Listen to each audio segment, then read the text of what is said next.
I think grad school is an incredibly alienating place. I think it's intended to sort of crush you. And I mean, we don't often hear that, right? When we go into grad school, we have all these grand ideas that I'm going to become an expert at this, I'm going to succeed at this, it's going to lead into sort of these pathways and these careers that I really want to get into. And we often have these sort of grand ideas of grad school when we enter it, that it's a place of community, people are sharing ideas, it's give and take, you know, long drawn out conversations at the pub. And some of it is that, but a lot of it is actually the opposite of that, because there's a sort of competitiveness, there's a sort of structure that really pushes people to succeed at all costs.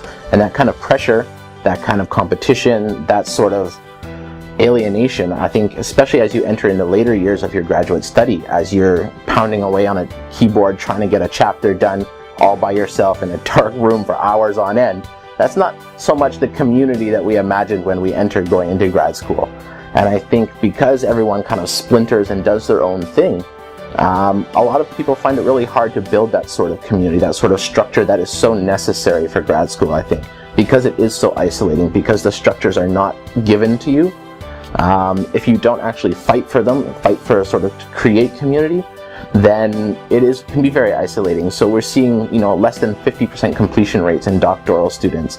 And there's a very specific, I mean, there's multiple reasons, but there are very specific reasons that happens. And one of those is because the structures are not in place. So if you want to have community, if you want to have accountability, if you want to have support systems, you have to go out and find them and create them. They're not going to be just handed to you on a silver platter. For the most part. I mean, there are rare situations that it does happen, but I think by and large this is a life lesson, but community doesn't happen, it gets built. So I think if you want to have those structures in place, there are lots of other people who want those structures in place as well.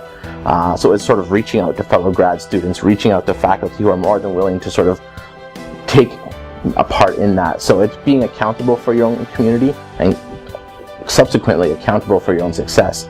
And then going out and making sure that you create the structures and find the things that are in place. So whether it's, you know, there are lots of things already in place at University of Toronto, whether it's the Family Care Office or other sort of centers that do things like that, but it's just going out, making the most of those resources and finding what works for you in terms of accountability and structure, because otherwise you're one of those people that's frustrated and banging away at your keyboard with your fists, and that's just not, it can be so much more than that. But it's not necessarily going to happen without a little bit of understanding A, what you need, and then B, going out and creating that.